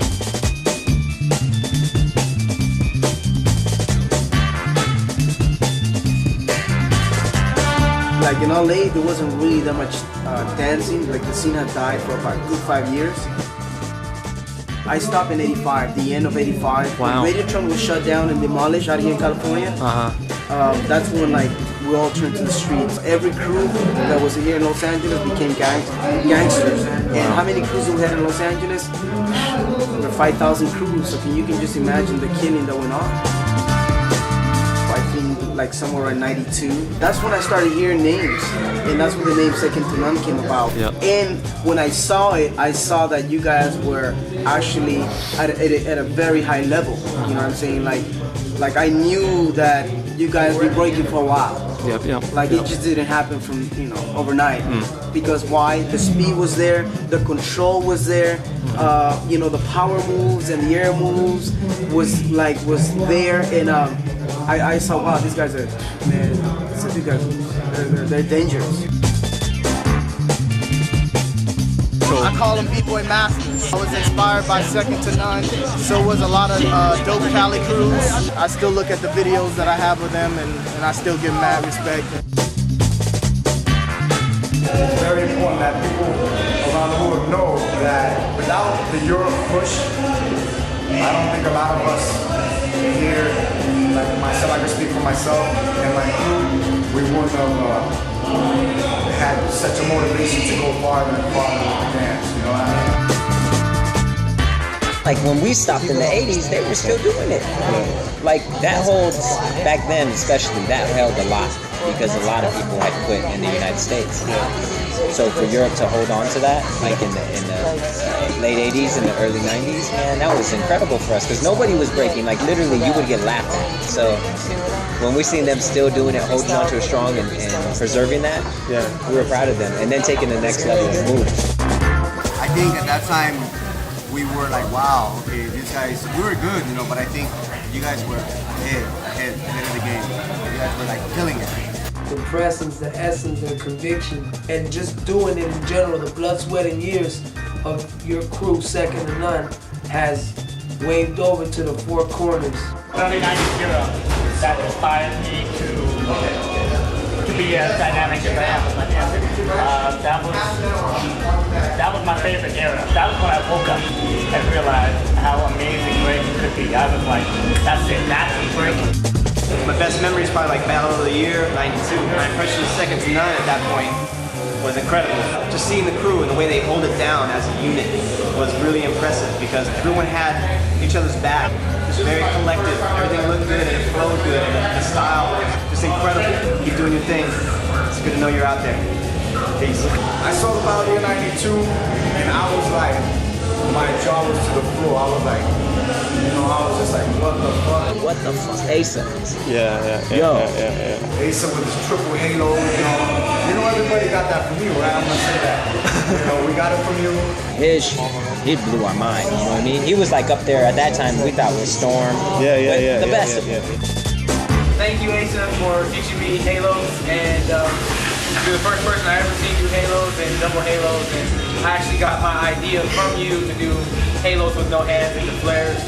So I want to give mad love to you. Happy holidays. I saw Tony Hino's pencil grills, like slow motion. I was just tripping out, I told my crew, I go, yo, we gotta practice, bro, because we gotta go to Europe and we gotta battle.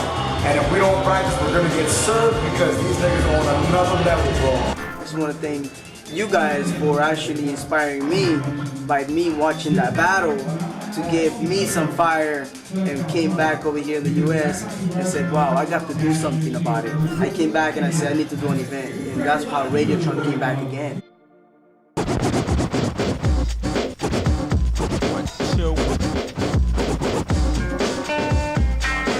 The show in Switzerland we did, we were on fire. Right, it was March 92, yeah? This guy got us out there, and he got us out there to do this show with it, and he said it had like 4 magic DJs and Second to None. It was a raised stage in like a dome place, DJ playing like loads of fun and stuff, it's just like hardcore fun. We break for about, it's got to be 45 minutes or more. The brother with the skill to build, he scratch master robbing out of chill, Nubian. Who be in a party to rip on a single LP or video clip. The Triple, first, it wasn't really a battle, there wasn't really any competition there versus all the B-Boys, it was more just a kind of a showcase. But first, that was one of the early shows that we did that was really on top. By crew as we go on, so on, rob or throw on. Another break beat so unique and let it flow on. You can't rent it or sell it, just lease it. You gotta keep it, and yo, Rob, release it. We got going And it just went on, and the moves kept getting better. We got more into it, and the stuff we were pulling out just escalated.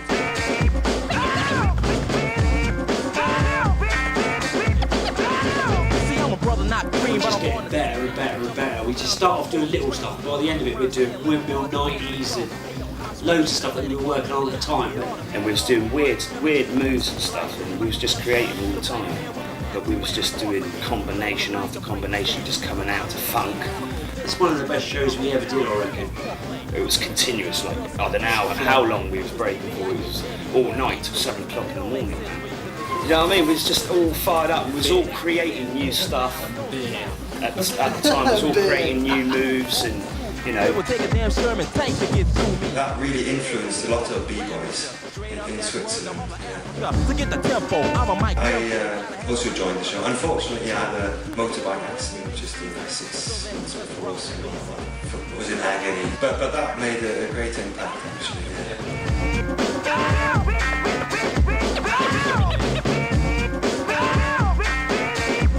I did a meal, and pretty fast. And I just come straight off the stage, kicked this guy straight in the head, knocked him straight out.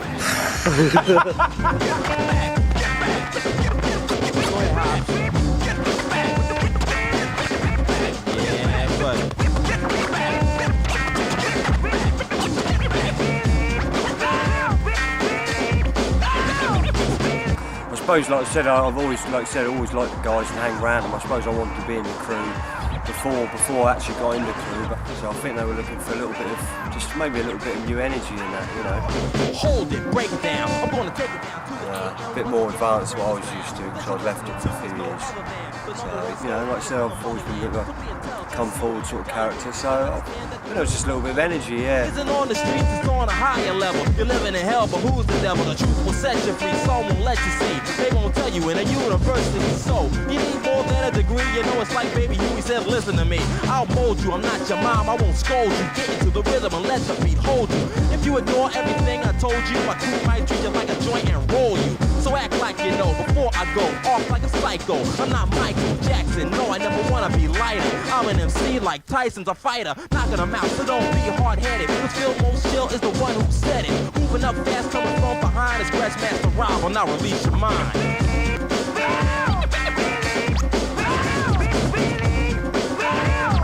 At the end of it, I could hear guys in the audience go, oh my god, they are incredible, they're the best breakers I've ever seen in my life. These Swiss guys were bigging us up.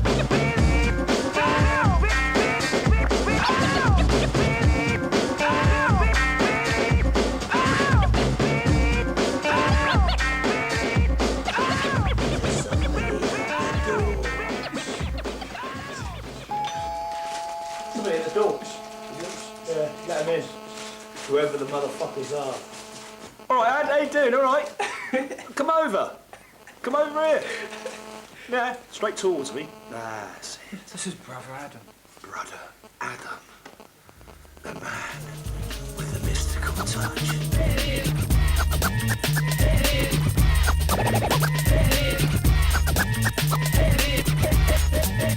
When I first started breaking in early '83, Adam had already been breaking a year. When I first saw it, Adam in 1982 was doing hopping turtles as fast as anybody can do now. Even faster, he was just blazing.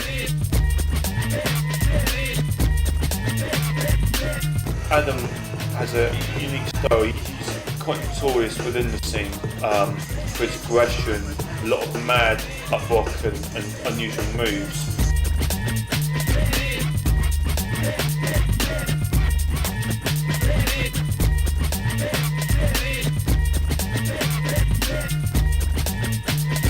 Guy would just freak me out. He was just a lunatic, like he was out of The Hills Have Eyes or something, do you know what I mean? He was just mental.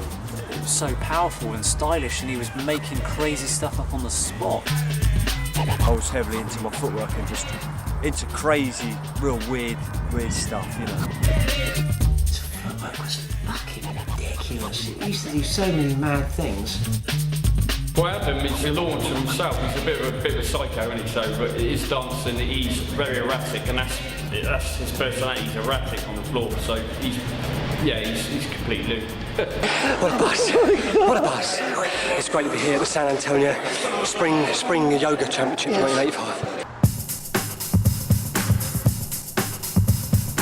Come the mid-90s, the UK scene started to re-emerge, but we found ourselves kind of really at the top of it. And I think it took a lot of time for people to sort of catch up and think, well, second time doing it, let's get into it. And then new crews in the UK started springing up, younger kids, and that's when it all kind of got going again.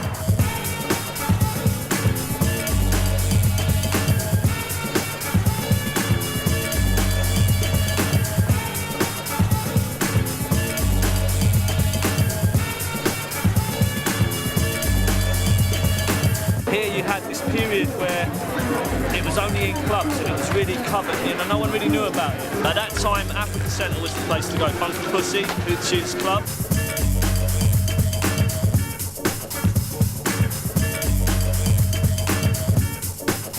So we'd go up there thinking we were the boys, we were the, you know, doing all our bit. And then on occasion, Second to None would be at the jam, and then it was over.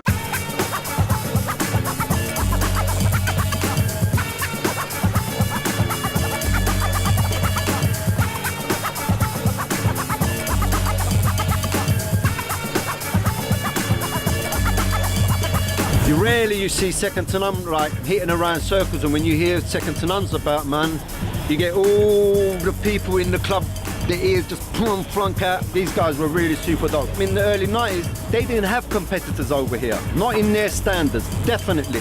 They were unpredictable, they were raw, they were aggressive, they were dynamic, they were in your face. They took over the floor, they took over the jam.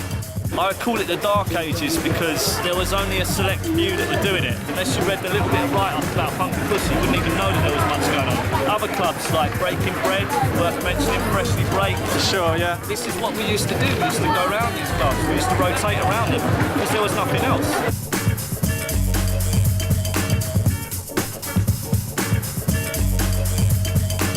Anywhere you would go, you'd always feel like the circle was going to be magical, vibe was going to be incredible. So every time you go there, it doesn't matter who's there, you'd always throw down, you'd always kind of go off. All night long, man. I actually saw them in the flesh in a club called The Wag, about 95. Power combos, done in the fashion where there was no fucking around. Shit, what did he just do? Was that a double? Was that triple? Was it quadruple? Yeah. Cross-legged, bang. Nowadays, everyone's dancing, everyone's trying to be the next freestyle sessions, the next whatever American trend, and now it's like the Koreans, and now it's the French. But back then, it was the UK. Yeah. We didn't have all these other crews to aspire to. There weren't all these other crews. The jams that went on in London, that came from the travelling mentality of Second to None. We'd already agreed at the time that this was here to stay, and we weren't going to allow fashion to dictate whether we were in or out of the B-Boying again. Rockers' Revenge Night in Hoxton Square. That night for me epitomises the B-Boy scene because you had the likes of ourselves and the other people representing, but you had Second to None there. They would always be at that jam, and so you were guaranteed to see the whole emphasis, the whole entity of what B-Boying should be. Not just foundation, not just power, but both, you know? Yeah, man. There's a difference in feeling. When you're in a circle, it's like you feel more ease. That's when your best stuff comes out. It wasn't a competition, it was just a jam where you had DJs and a lot of heads, and then a circle would just start and we'd be in there, but it was always a really good atmosphere. It's really what an underground hip-hop club should be like. I saw them guys at Hoxton in the Blue Note, and the circle is this small, and they're doing all their stuff, and people's legs ain't getting ripped from under them. How do you get such control? I mean, they were super fast and super bad, you understand what I'm saying? Very, very, very dangerous fucking breakers, man. I mean, you better think twice about speed and control at the same time. No one can touch these cats, especially one of the guys. I think it's Adam, the Second World War B-Boy, I call him Spitfire B-Boy, man.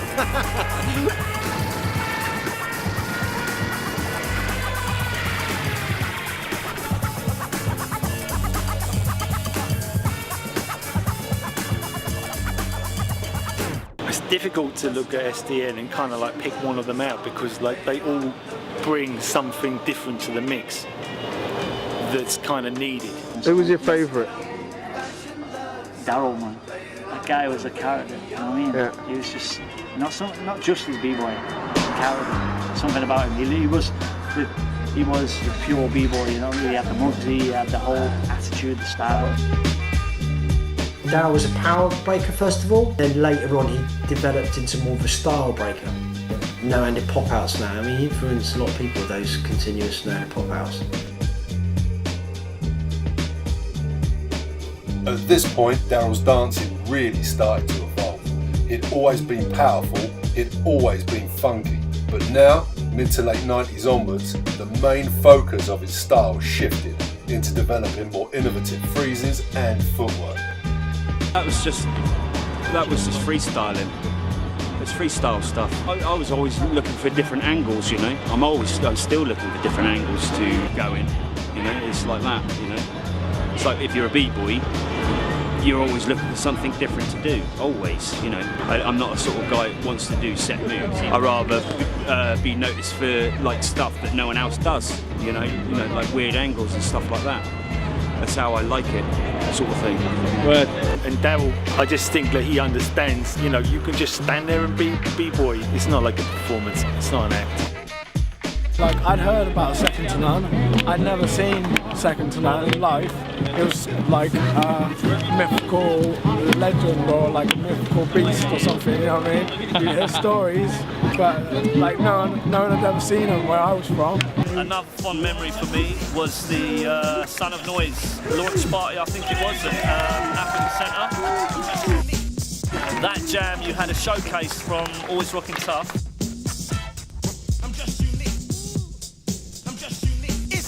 You had another showcase from Second to None, and I think there was one other crew. Oh, Born to Rock. So there was the three main crews, which was unbelievable because that was the whole hip hop. You know, everyone in that jam was ahead. You went to the Africa Centre Jam in '95. That was our jam. That was yeah, right.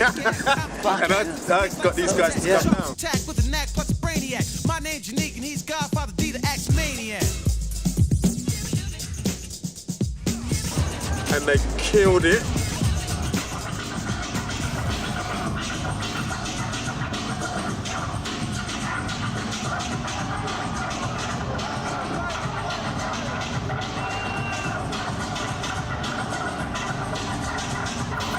When them guys came out, the place just erupted, man.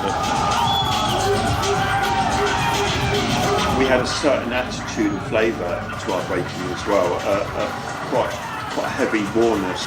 Kind of don't give a shit, demolish everybody, fuck the world style. We kind of had that really. It was kind of a bit like that. Our bollocks, we're just going to break. People have been wanting to see something like that again, and they provided it, but at a really high level. And even though the floor was shit, they are killing it, man.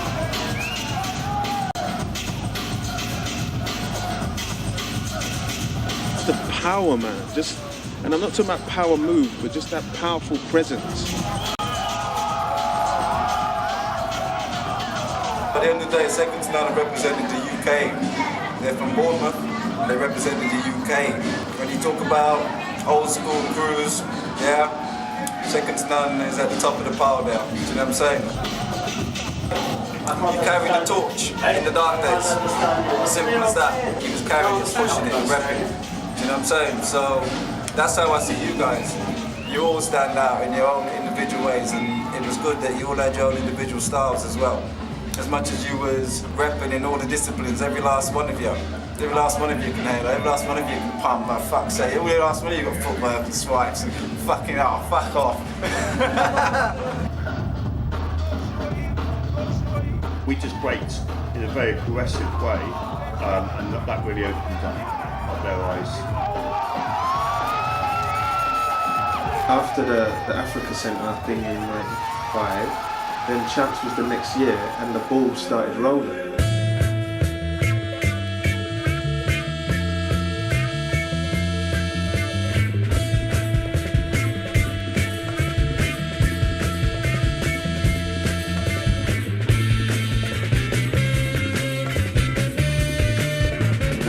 96, I put the B-Boy Championships together based on having lots of breakers come down and listen to me DJ at the Funky Pussy Club in Covent Garden. We put out a flyer with a phone number, just basically saying if you want to enter the jam, phone this number, you know, because we didn't know any breakers. Well, I didn't know any breakers, certainly. Basically, we said, look, you know, we've got this UK Champs thing coming up, man. You know, we've got to take this. You know what I mean? We've got to take this. You know, it's our it's our legacy. We deserve it. You know, if there was a championships going on, then Second to None were going to be there. You know, had to be there. We're all about tearing that floor up. The floor is our enemy. We'll do what it takes to destroy that floor and anyone else who gets in our path. And there'll just be rubble left when we're gone. Basically, we're stepping over the limbs, you know what I'm saying? And this bloke, he's like an expert in World War II, and, you know what I mean? We're at war. Every time we dance, we're at war. We love it. We thrive off it. We are it. We are it!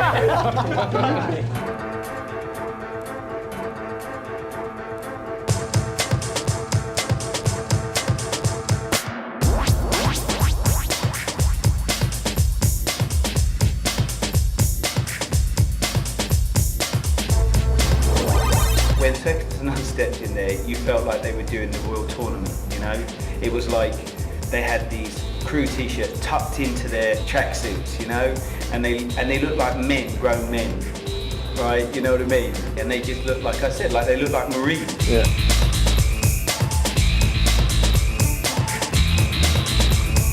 Oh my God, these guys mean business, you know?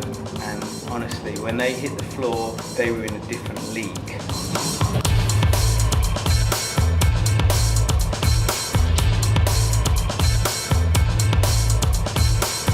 I remember some of the just utter disaster they were putting on them, you know. Second to None were raining down some heavy duty shit.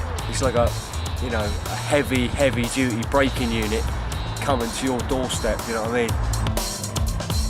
Everybody else was nowhere near that kind of thing, except for Evo and them in the solos. But as a crew, they were awesome, and obviously took the first title. Our decision is the first and second. Actually, we'll give you second place. Freestyle Fanatics. First place. Second to none. Second to none. Second to none. I don't know. It was an okay sort of championship. I mean, it's blown up now, but who's to say? Everyone would have their own sort of speculation and opinion on it, you know. We cruised through it really because we didn't really come up against anybody that I thought would really give us a go. Personally, I thought the Evo's lot should have got in the final with us, but maybe it didn't look so good of two British crews or British and Scottish being in the final. So, but it was good. It was good fun. We were pumped up for that first '96 champs. We wanted it. You know, we were like, this is our time. You know, we've done all this breaking when everybody else has taken the piss out of it and not been interested in the UK. This is our time. We took the first year, and we took the second year as well.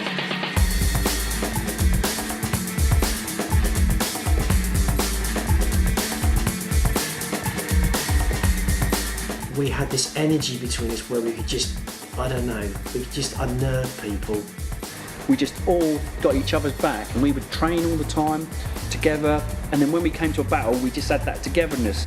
It made you more confident, that you knew that if you did a move and someone else come out and did a move that you couldn't do, then you'd usually have somebody else who could pretty much take care of that.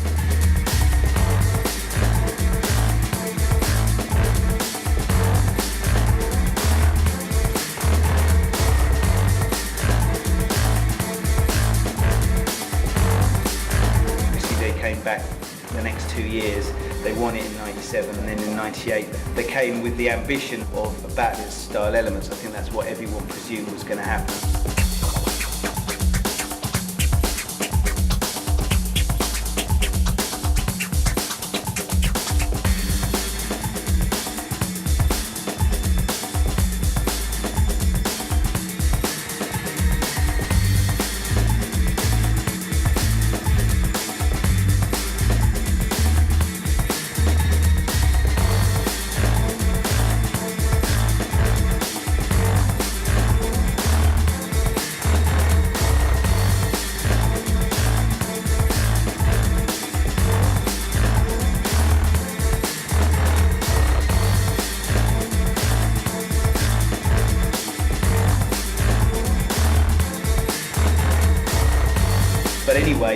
They battled for third and fourth against a German crew, but they were absolutely furious.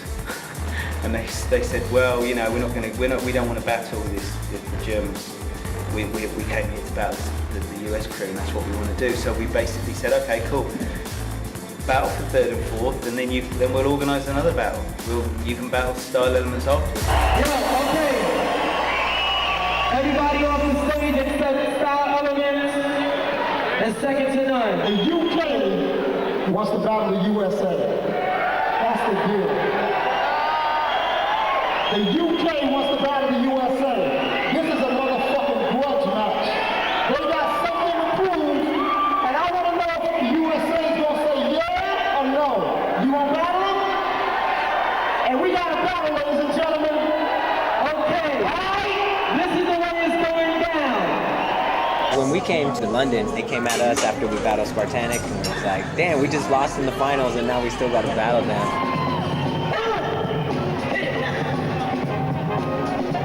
At the time, they were one of the best in the world, and we were defending champions at the time. So we said we want to dance against the best, which was them at the time. So that's why we decided to call them out.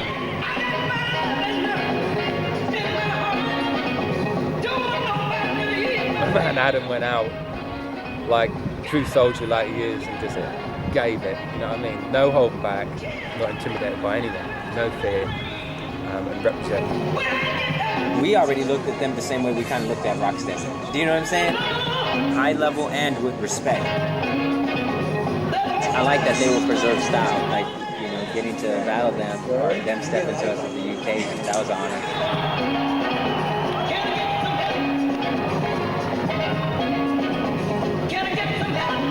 No one was talking. I like that because it's just getting down. Like, yeah, all right.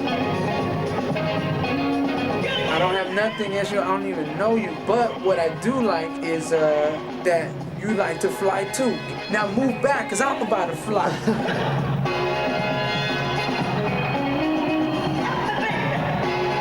At the time, Ivan was very respected. I didn't know too much about Ivan, but I knew he was quite powerful. He's a bit like us. He's very, very creative, free flow. I like about their battle mentality. I like that they will battle anybody. That one dude that they would send out all the time with the ball head. Adam, he was like their jab. You know what I mean? He would go out there and get everybody frustrated. It was so funny, man. Legs jumped in for states, you know. It's crazy. There's another fact that we didn't care about who we were battling as well. If you're going to go in circles with guys that are just amazing and stuff, it's not to give a fuck really and just do what you usually do. We'd have had a chance against anyone, you know. I always think that. I don't care what skills you've got, we're going to have it, you know. Yeah, I sort of targeted Ivan a bit because I thought I knew if I targeted Ivan and you know, gave a good show, that was might actually buckle a little bit, you know. Ace was incredible in that. Just come out and just went in his, you know, he did a flip sideways, straight into footwork. I was just like, yo, these guys are claiming their space and their territory, but I was never a battle guy anyway. No one could do what I do and I don't do what you do, even if we both do the same move, who cares? Let's just get down, man. Let's just get down. And let's get down. You know what I'm saying?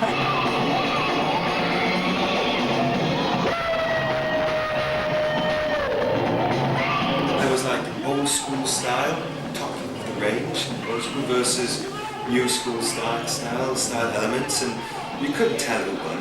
It's that battle is also purely a matter of taste. I went to the UK for the B-Boy Championships, and we got to dance and share the cypher. And I was like, oh my God, it's you! I've seen you on video, and I'm so excited, I'm honored, I wanted to take a picture. I never got to get that picture, so you're the only one. I have a lot of respect for Second to None for holding their ground, and they maintain their strength and their presence. So I just want to say that I really think that's a testimony of how powerful hip-hop can be, and that they're brothers, they're my brothers, and that's important, and that's what we need more of.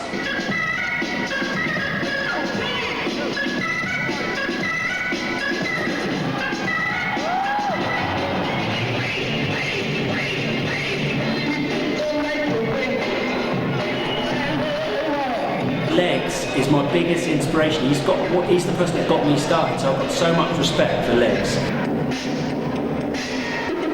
I say this to a lot of people said to me about that battle and what I did to Legs, and I did Legs did his thing and I did a nice set, but to say I beat Legs, to me, it doesn't make sense because he's my inspiration. So I just had a nice battle with him, and you can't take Legs out of what he does, you know, and just the same as you can't take me out of what I do.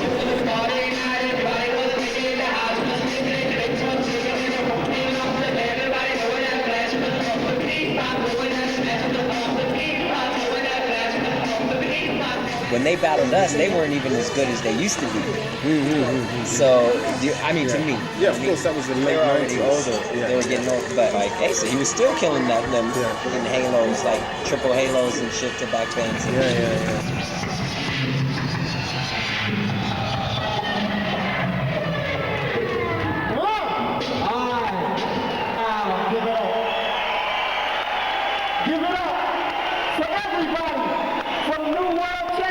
I wish that we could have battled them in a real cypher or a real battle, because that was only so many rounds. It was like right after the finals, so I didn't think it was kind of fair. Right. So I was always kind of held that. I was like, we could have got them, because they did good against us though, in that battle. That's why I was like, we could have done a lot better than them. I don't think they beat us, but I don't think we beat them either. You know, just on the day, innit? It's like two good fighters, you know. One on paper might be brilliant, but it's on the day, you know. And on the day, it's that raw grit and determination, you know. And like in seconds, and then add that. To me, I was just glad to be in the UK, you know. I was just, I'm like, I could go stretch out and show you what I really got down there on the floor. But in a battle, it's kind of like, hey, you're there, you're doing it, you're not really doing it. You're kind of doing it. You only have one round because there's 100 people that want to go down. It's not, you really don't do nothing, you don't see that much. And I'm sure that Second and None and those involved were same. Like, we got our stuff down, but we could do a lot more, but this is like just a little something. Man, that's what I'm saying. I want everybody to get up off your seat and get your arms together and your hands together. And give me some of that old soul clapping.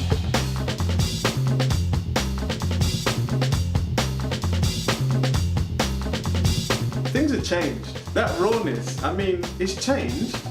For better or for worse, I'm not going to make that call. Every era is the best, and this era is great. There's still originality happening. There's still people that do power powerfully. If you see the level of the kids these days, it's unmatched. If you're from my generation, then I think so. You know, in the 90s B-Boys, those are the guys that we're looking at, are sick with style. Put everything together really nice, you know what I mean? Like, footwork, nice and clean, just has that old 80s style, but really sick, you know what I mean? Yeah, sick. The style that you did doesn't really exist today too much in the competition era that much. Just seeing like the variations from low to high, for me it just blew my mind and it was crazy. Your style needs to be seen because it's not around no more.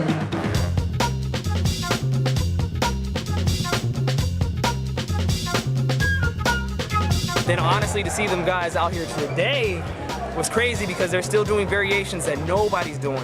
It's making me want to train harder, and like I feel old at times, and then when I see you guys, it's like, oh shit, I need to stop complaining.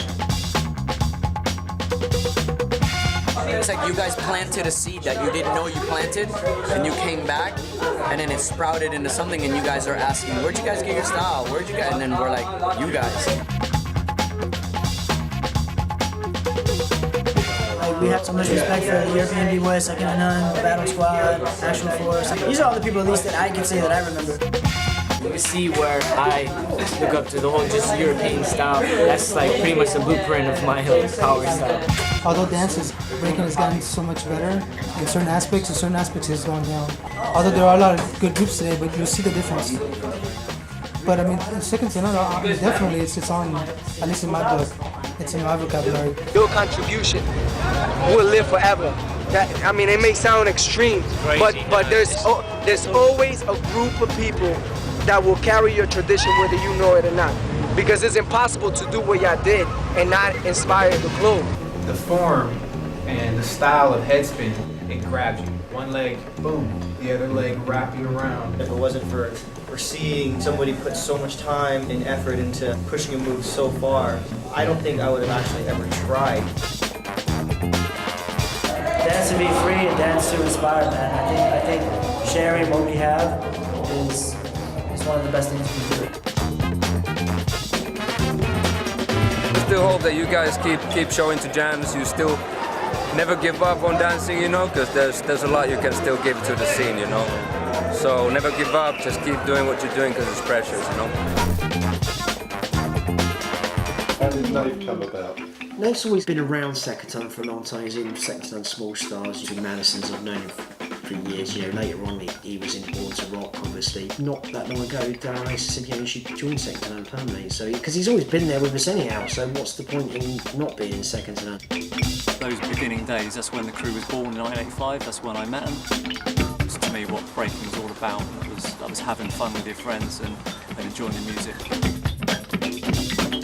That's when Tony asked me and Lawrence to become part of Second to None as a junior crew. That's when Second to None Small Stars was born.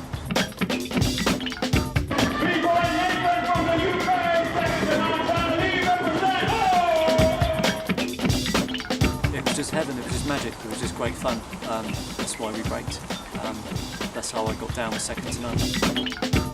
We really pushed it, and there was a whole new generation who were coming through, and I could see the potential in it, and I was like, that's cool.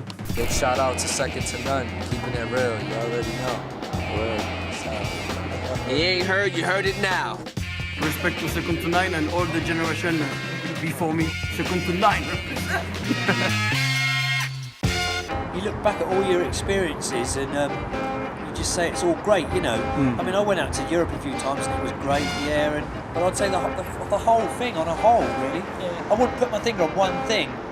I really wouldn't, because you got from way back when it started, which was a golden era, and then you got the things we did after that, and to really say one thing is not capturing it.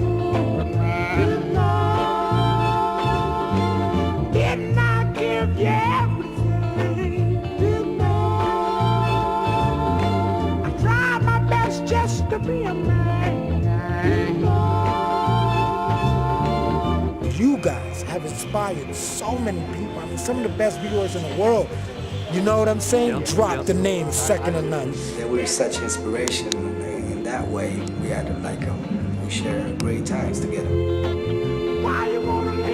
Everywhere in the world they know about Second to None. If they're really down with B-Boy, it's just normal, you know? They will get their respect. Without Second to None, man, without all this, the level of European B-Boy, right now, or even back in the days, the way it was known, they took it to a different level. They actually proved, and they were out there and really bringing something to the table. The name I don't forget. The name that name is pedigree. I've heard that name for a long time, a very long time. Music and B-Boy, that's me. There's nothing else. It's my heart, it's my whole being. That's why I'm here, B-Boy for life. It's good at the time to see everyone developing as people, and as a crew we developed together. So it was like, we're all friends and we're all like family, but it was like we helped each other become who we are today. Without us all together as individuals as well, helping each other, we wouldn't have been capable of what we can do today. I think that Steve, rest in peace, I'm not saying it because he's dead, he was possibly the most influential person of Second to None pre, the world giving up. If it wasn't for Steve, Nick wouldn't be in second to none, I wouldn't be in second to none, Darryl wouldn't be in second to none, and basically I don't think there'll be a second to none like there is today. Well, second to none has always kind of kept this underground bootleg attitude, and I think that's what keeps second to none being talked about today. There doesn't seem to be any glamour to it. It's not too managed. Like I say, it's a bootleg, gut snipe, underground sort of situation. We owe a lot, especially in the UK, to second to none. And I think that the UK needs to pay tribute and recognise what this crew have done, and hopefully this DVD will inspire old and new school UK B-boys and girls, and educate and really show the UK this is what this crew did.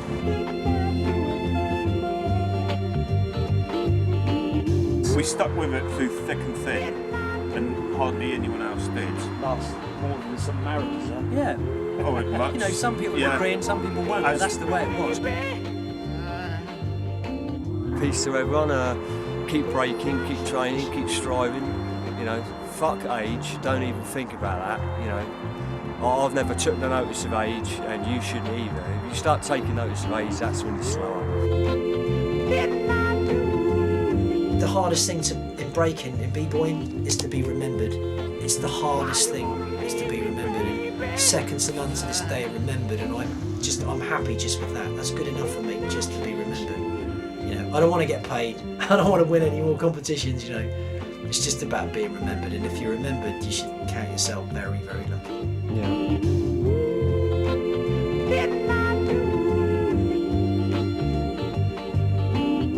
Coming down to the question is asked, who and why and when, that's it. It's got to be second to none. You know what I'm saying? And that's their legacy. You're talking about legacy. Second to none's legacy is we're all still here today and the world is still doing. Well, second to none, yo? Damn. Niggas is serious. Mad respect. Thank you so much for what you gave to the culture. Those individuals who kept it going and didn't stop, if they weren't B-boys, would probably be the most incredible mercenaries on earth. And I think these particular mercenaries in hip-hop just felt that there was something more to this than people realized, and that we're not gonna stop, you know? And when these mercenaries met each other, they were like, we have a war to attend to. And it's not just gonna be in a dance floor. Mercenaries are the first ones they call on for a mission, and the last ones they acknowledge when shit hits the fan. And that's what went down.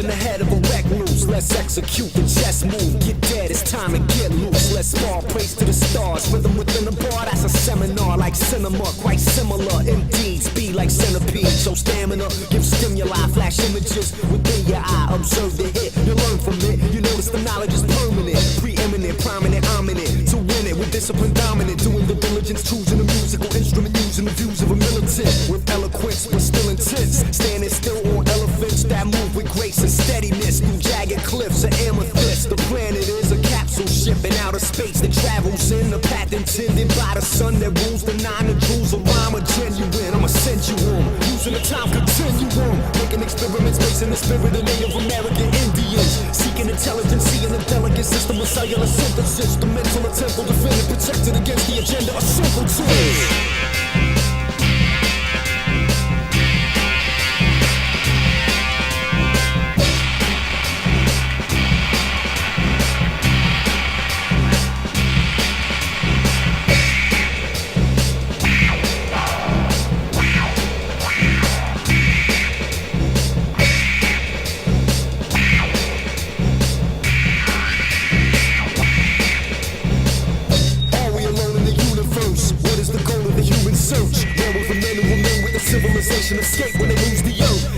vessel, eventually add a velocity into infinity.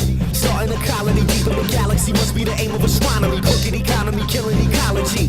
Pillaging property to the appropriate party is profiting properly. Probably isn't the positive policy. Journey eternally into the chemical chasm of human anatomy. How do symmetrical spherical particles mesh and assemble a part of me? Notice the atoms' autonomy, physically mimicking that of the planets in gravity. Study your arteries, see similarities, bonding your body with botany. Bridges and tracks that carry trains, similar to capillaries, veins. Visible ripples and rivers that travel in waves, unraveling links. Mapping the maze and the map is amazing, a massive and immaculate matrix. A station enabling civilization.